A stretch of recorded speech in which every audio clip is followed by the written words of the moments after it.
महाराष्ट्रामध्ये सध्या पुतळा उभारणीवरून मोठा वाद सुरू आहे। प्रत्येकाला आपल्या गावाच्या चौकामध्ये पुतळे उभारावे वाटतात, पण हे तितकं सोपं नाहीये। ते पुतळे उभारायला काही नियम आहेत। ते कोणते ते सोप्या भाषेमध्ये सांगतो, रील शेवटपर्यंत बघा। तर 2013 मध्ये सर्वोच्च न्यायालयाने स्पष्ट आदेश दिले होते की सार्वजनिक रस्त्यांवरती किंवा रहदारीला अडथळा येईल अशा ठिकाणी पुतळे उभा करता येणार नाही। तर महाराष्ट्रामध्ये 2017 मध्ये देवेंद्र फडणवीस यांच्या सरकारने काही मार्गदर्शक तत्वे ठरवून दिलेत।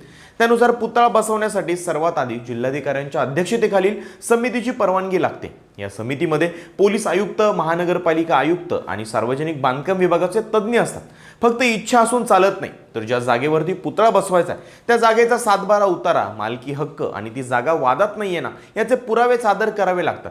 सर्वात महत्त्वाचा नियम म्हणजे ज्या राष्ट्रपुरुषाचा पुतळा तुम्हाला बसवायचा आहे त्याच राष्ट्रपुरुषाचा दुसरा पुतळा त्या जागेच्या 2 किलोमीटर त्रिज्येच्या परिसरामध्ये नसावा।